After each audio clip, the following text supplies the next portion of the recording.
चलिए दोस्तों, मैं देवेश कुमार पाठक एस्ट्रोलॉजर आप सभी का अपने YouTube चैनल अल्टीमेट ज्योतिष गुरु में हृदय से वंदन करता हूं। आज से लोकसभा इलेक्शन 2024 के लिए मैं वीडियोस आपको देना शुरू कर रहा हूं। लगातार 2024 इलेक्शंस को मैं कवर करूंगा और आज मेन जिसको कहते हैं वो वीडियो आज से शुरू कर रहा हूं, क्योंकि आचार संहिता लग चुकी है इलेक्शंस की और यहां से पिछली बार भी मैंने आपको पता है इसी तरह से शुरू किया था और आज से आपको मैं अलग अलग राज्यों के या फिर अलग अलग लीडर्स के जो महत्वपूर्ण लीडर्स हैं उनकी स्थितियों के बारे में बताने का प्रयास करूंगा। साथ में और अगर इंपॉर्टेंट वीडियोस हैं वो तो चलते रहेंगे, लेकिन इलेक्शंस को आज के बाद में लगातार कवर करता रहूंगा। तो आज पहला वीडियो है लोकसभा इलेक्शंस 2024। आगे बढ़ने से पहले अगर चैनल सब्सक्राइब नहीं किया है अभी तक तो चैनल सब्सक्राइब कर लीजिए, क्योंकि यहां पर मैं आपको भविष्य में घटित होने वाली घटनाओं के बारे में पहले ही बताने का प्रयास करता हूं और आप देखते होंगे कि घटनाक्रम कुछ उसी तरह घटित होता पाया जाता है। शेयर करिए ग्रुप्स में और अगर कंटेंट्स अच्छे लगते हैं तो लाइक भी करते रहिए। तो चलिए बताता हूं आपको 2024 इलेक्शंस में क्या होने वाला है। भविष्य में मेरे एस्ट्रोलॉजिकल रिसर्च के आधार पर एक वाइड कैलकुलेशन मैंने की है, वास्ट कैलकुलेशन की है, उस आधार पे वर्कआउट किया है क्या होने वाला है, कितनी सीटें। आपको याद होगा मैं एक साल से आपको कुछ वीडियोस दे चुका हूं पीछे भी, जिसमें मैंने पहले ही बताया था कि क्या परिस्थितियां आगे रहने वाली हैं। तो आज से चूंकि आचार संहिता लागू हो चुकी है, मैं आपको फ्रेश हमारी जो रिसर्च है उसके बारे में लगातार वीडियोस दूंगा। तो चलिए, ये लोकसभा इलेक्शंस 2024 क्या करने वाला है, जरा यही मैं आपको इस वीडियो के बाद लगातार बारी बारी से सेगमेंट्स में बताऊंगा। तो सबसे पहले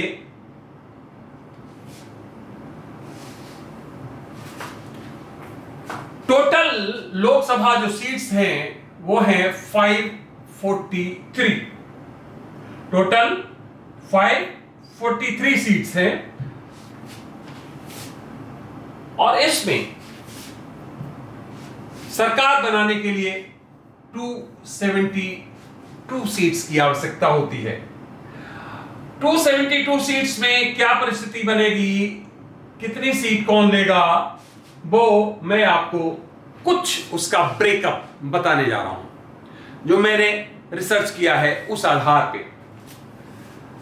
तो पहले उसके इंपॉर्टेंट पॉइंट मैंने बोला था इलेक्शंस ऑन टाइम होंगे, ऑन टाइम हो रहे हैं। जो कुछ डिस्टर्बेंसेस हुए थे उसमें कुछ प्रोबेबिलिटीज बताई थी। इलेक्शंस नहीं टलेंगे, ये मैंने बहुत पहले वीडियो दिया था। जैसे कि कई लोग कह रहे थे इलेक्शंस नहीं होंगे 2024 के, तो इलेक्शंस की आचार संहिता लागू हो गई है, इलेक्शंस आगे बढ़ रहे हैं। अब बड़ा घटनाक्रम कोई होगा तो हम जरूर उस पर करेंगे, लेकिन अभी तक मैंने जो भी अपना किया है उसमें ऐसा कुछ नहीं आ रहा है। इलेक्शंस हमें टाइम पर दिखाई दे रहे हैं। पॉइंट नंबर 2, यह दिखाई दे रहा है कि कुछ समस्याएं, प्रॉब्लम्स, कॉन्फ्लिक्ट्स, एग्रेसिव घटनाएं, जिसको आप हिंसात्मक घटनाएं कहते हो, वो कुछ राज्यों में दिखाई दे रही हैं। कौन कौन से वो राज्य हैं? वेस्ट बंगाल सबसे टॉप पर है, यहां सबसे ज्यादा कॉन्फ्लिक्ट्स होंगे। आप देखेंगे यहां पर काफी हथियारों का प्रयोग किया जा रहा है और यहां सांप्रदायिक कॉन्फ्लिक्ट्स बहुत होंगे। यहां सबसे ज्यादा परेशानी देखने को मिलेगी जो लगातार इलेक्शंस तक चलने वाली है, इसलिए सबसे पहले मैंने वेस्ट बंगाल का नाम लिया है। दूसरा, नॉर्थ ईस्ट में भी आप देखेंगे कि प्रॉब्लम्स आ रही हैं। नॉर्थ ईस्ट के जो राज्य हैं, 7 सिस्टर्स जिनको कहते हैं, उनमें भी इस तरह की घटनाएं, चाहे वो मणिपुर हो, मेघालय हो, त्रिपुरा हो, वहां पर भी इस तरह की घटनाएं दिखाई दे रही हैं जो कॉन्फ्लिक्ट्स को जन्म देंगी। तीसरा महत्वपूर्ण राज्य है पंजाब। पंजाब में और बिहार में यहां पर भी दिखाई दे रहा है कि कुछ इस तरह की बड़ी घटनाएं सामने आएंगी जो लगेगा कि ये अवरोध पैदा करने के लिए की जा रही हैं।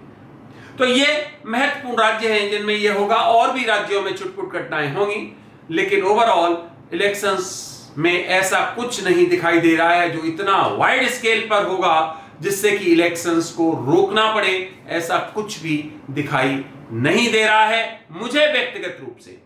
आगे अगर किसी को मान लीजिए इसमें दिखाई दे रहा है तो वो उस तरह की अपनी भविष्यवाणियां दे, कई लोग दे रहे हैं, अभी भी दे रहे हैं कि 2024 के इलेक्शंस नहीं होंगे, लेकिन हमें कम से कम ये ऐसी घटनाएं दिखाई नहीं दे रही हैं। चलिए अब क्या स्थिति रहने वाली है इन इलेक्शंस में?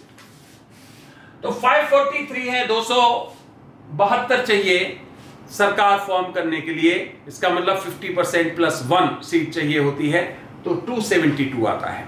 तो इसमें क्या होने वाला है, कौन कितनी सीट हमें दिखाई दे रही है अपने एस्ट्रोलॉजिकल विवेचन से, रिसर्च से, वो मैं आपको बता रहा हूं।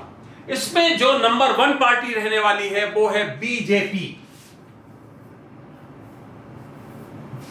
भारतीय जनता पार्टी। और इसका जो मैंने कैलकुलेशन निकाला है बीजेपी का, वो निकाला है 317। कुछ लोग 400 पार कह रहे हैं, कुछ कह रहे हैं। हमारे कैलकुलेशन में कहीं 400 पार का नहीं आ रहा है आंकड़ा, 317 का आंकड़ा निकल रहा है। प्लस माइनस आप अपने आप परसेंटेज से कर सकते हो, प्लस माइनस कोई 10% करता है, कोई कुछ। मैं आपको एग्जैक्ट फिगर बताया करता हूं, उसमें जो भी प्लस माइनस की परिस्थिति बनती है उस हिसाब से आप कैलकुलेट कर सकते हो। तो मेरा जो आंकड़ा निकल रहा है बीजेपी का, खालिस बीजेपी, खालिस का मतलब सेपरेट, एक्सक्लूसिवली बीजेपी की अगर बात करें तो 317 का आंकड़ा हमारा निकल के आ रहा है। इसमें कोई चेंज होगा जरूर मैं आपको इलेक्शंस तक रिव्यू करता रहूंगा। क्यों? अभी पूरी सीट्स भी नहीं हुई हैं, कुछ सीट्स बाकी हैं, और भी अगर कुछ ऐसे चेंजेस, क्योंकि इलेक्शन हमने बताया एक ऐसी घटना होती है रातों रात यहां पर हवाएं बदल जाती हैं, कुछ का कुछ हो जाता है, कोई एक घटना और सब कुछ बदल जाता है। तो ये सब कुछ परिस्थितियां समान रहने पर है, क्योंकि जो ऐसी परिस्थितियां, आपको पता है एस्ट्रोलॉजी देश काल परिस्थिति के अनुसार चलती है, तो अगर ऐसी कोई परिस्थिति आती है तो हम जरूर इसमें आपको बाद में चेंज बताएंगे कि अब क्या है। अभी जो परिस्थितियां चल रही है उसमें 317 बीजेपी सीट्स लेने जा रही है। दूसरी जो इसके एलाइज रहेंगे, एनडीए जिसको कहते हो, तो इसमें जो अलायंस है इनका, अलायंस की जो पार्टीज है रादर, वो टोटल जो सीट्स लेने जा रही हैं वो लेने जा रही हैं 46। इसका मतलब बीजेपी और ये अलायंस ले लें हम यहां पर 46। इसका मतलब अगर इनको सम अप करें तो ये होता है 3, 6, 3, 363 सीट बीजेपी और उनकी अलायंस की झोली में जाती हुई दिख रही हैं हमारी एस्ट्रोलॉजिकल कैलकुलेशन के आधार पर। 317 एंड 46। हमने कांग्रेस का भी कैलकुलेट किया है, इसको भी कैलकुलेट किया है, इसको भी मैं आपको इनकी सीट्स भी बताई दे रहा हूं, क्योंकि कांग्रेस एक जानी मानी राष्ट्रीय पार्टी है, तो इसका बताना बहुत जरूरी है। कांग्रेस की जो सीट्स यहां पर आ रही हैं वो अलायंस से कम आ रही हैं, जो बीजेपी के अलायंस हैं उनसे कम। इसका मतलब इनकी 43 सीट्स दिखाई दे रही हैं, 43। इस तरह से अगर इनको भी हम सम अप कर दें तो 33604।